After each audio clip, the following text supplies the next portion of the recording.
প্রিয় শিক্ষার্থীবৃন্দ, সবাইকে অশেষ ধন্যবাদ জানাচ্ছি। তোমরা ইতিমধ্যে আমাদের সপ্তম শ্রেণীর ডিজিটাল প্রযুক্তি বিষয়ের শিখন অভিজ্ঞতা 5-এর উপর আমরা যদি হই রোবট, এটার আমাদের সেশন 7 ছিল কাগজ দিয়ে রোবট বানানো। সেই কাজটা দলীয়ভাবে তোমাদেরকে দেওয়া হয়েছে। তোমরা ইতিমধ্যে তোমাদের রোবটগুলো উপস্থাপন করেছো খুব চমৎকারভাবে। তোমরা আমার নির্দেশনা প্লাস বইয়ের ধাপ অনুসরণ করে flow chart, algorithm, pseudocode, programming এগুলোর মাধ্যমে তোমরা এটা তৈরি করেছো। তো এ পর্যায়ে আমি এই অভিজ্ঞতা কাজে লাগিয়ে, শিখন অভিজ্ঞতা 5কে কাজে লাগিয়ে তোমরা যে কাজটা করেছো, এটা করতে গিয়ে তোমাদের অভিজ্ঞতা কি অভিজ্ঞতা অর্জন হয়েছে, তোমাদের চ্যালেঞ্জ কি ছিল, তোমরা দলীয় সদস্যদের কাছ থেকে কীরকম সহযোগিতা পেয়েছো বা কাজটা কিভাবে করেছে সে সম্পর্কে তোমাদের বক্তব্য আমি নিব। প্রথমে আমি রাফিয়া তাসনিম থেকে বক্তব্য নেব। রাফিয়া, তুমি বলো যে তোমার রোবটটা এদিকে ঘুরাও। তুমি বলো যে এই রোবট সম্পর্কে তোমার বক্তব্য উপস্থাপন করে এটা তুমি কিভাবে তোমাদের দলীয় সদস্য কিভাবে তৈরি করেছো? স্যার, আপনার নির্দেশনা অনুযায়ী এবং বই নির্দেশনা অনুযায়ী আমরা দলে রোবটটি সম্পর্কে আলোচনা করেছি এবং আমরা বইয়ের বিভিন্ন নির্দেশনা মেনে এই রোবটটি তৈরি করেছি। আচ্ছা, তোমাকে এটা করতে গিয়ে তোমরা কি অভিজ্ঞতা অর্জন করেছো? স্যার, এটা করতে গিয়ে আমরা অনেক অভিজ্ঞতা অর্জন করেছি। আমরা জেনেছি অ্যালগোরিদম কিভাবে ব্যবহার করতে হয়, সুডোকোড সম্পর্কে জেনেছি, কিভাবে কাগজ দিয়ে রোবট বানাতে হয়, এসব সম্পর্কে জেনেছি। অশেষ ধন্যবাদ তোমাকে। তুমি বলো গল্প যে এই রোবট সম্পর্কে তোমার বক্তব্য উপস্থাপন করে এটা কিভাবে তুমি তৈরি করেছো বা তোমরা কিভাবে তৈরি করেছো, এটার মাধ্যমে কি অভিজ্ঞতা অর্জন করেছো? আমাদের দলের নাম হলো মাউস এবং আজকে আমরা চলেছি তার নাম হচ্ছে আলাইসা। তো প্রথমত আমরা এটা বানাতে যে অভিজ্ঞতা অর্জন করেছিলাম আমরা অ্যালগোরিদম সম্পর্কে জেনেছি এবং যে কিভাবে কাগজ দিয়ে রোবট বানানো হয়। আর আমরা এটা বানাতে গিয়ে বিভিন্ন চ্যালেঞ্জের সম্মুখীন হয়েছি, যেমন কি আমরা আগে জানতাম না কিভাবে মোটর সেট করা হতো, আমরা মোটর লাগিয়েছিলাম। আচ্ছা অয়ন্তী, তুমি চমৎকার একটা রোবট বানিয়েছো।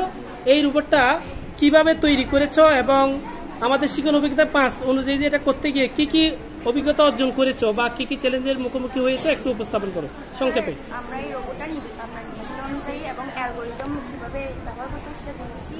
এই রোবটটা তৈরি করতে আমাদের প্রথমে অনেক কষ্ট হয়েছিল, কারণ একটা রোবট প্রথমে তৈরি করেছি আমরা, তারপরে এটা কাজ না করার জন্য আরেকটা তৈরি করেছি। তোমার দলের নাম কি? স্যার, আমার দলের নাম কিবোর্ড এবং যে রোবটটি বানিয়েছে এটির নাম হচ্ছে গ্যালাক্সি। আমরা এটি শিক্ষকের আপনার নির্দেশনা অনুযায়ী এবং নির্দেশনা অনুযায়ী এই রোবটটি বানিয়েছি এবং এই রোবটটি বানিয়ে আমরা অনেক অভিজ্ঞতা অর্জন করেছি। ধন্যবাদ তোমাকে, অশেষ ধন্যবাদ। প্রথমে শাহরেজা কিবরিয়া তৌসিফ, তুমি এই রোবট তোমরা দলীয়ভাবে কিভাবে তৈরি করেছো সে সম্পর্কে তোমার বক্তব্য উপস্থাপন করো সংক্ষেপে।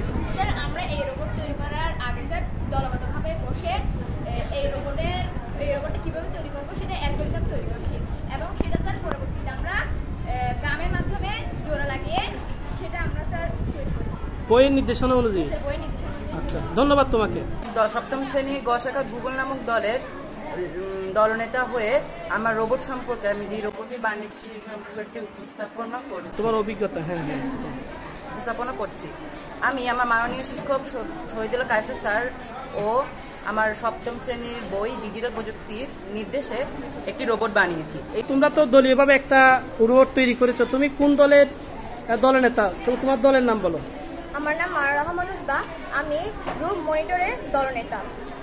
তো আমরা প্রথমে এটা বানানোর আগে আমরা সবাই মিলে আলোচনা করেছি। আলোচনার পর আমরা সিদ্ধান্ত নিলাম আমরা কার্ডবোর্ড এবং রঙিন কাগজ এটা বানাবো। আমরা কার্ডবোর্ডগুলো কাটলাম, কার্ডবোর্ড কেটে আমরা সবাই গ্লু গান দিয়ে একে অন্যকে সাহায্য করলাম। এটার মাধ্যমে আমরা অনেকগুলো অভিজ্ঞতা অর্জন করেছি। ধন্যবাদ তোমাকে, অশেষ ধন্যবাদ। ফারিয়া, তোমার বক্তব্য উপস্থাপন করো। তুমি কোন দলের দলনেতা এবং তুমি রোবটটা কিভাবে তৈরি করেছো এবং এখান থেকে কি অভিজ্ঞতা অর্জন করেছো, তোমার বক্তব্য উপস্থাপন করো। আমার দলের নাম কিবোর্ড, যার দলনেতা আমি।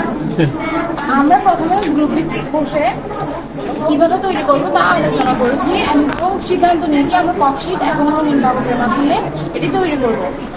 তারপর আমরা বইয়ের ধাপ অনুসরণ করে প্রথমে রোবটের মডেলটি বানিয়েছি, তারপর রঙিন কাগজ দিয়ে এটি সাজিয়েছি।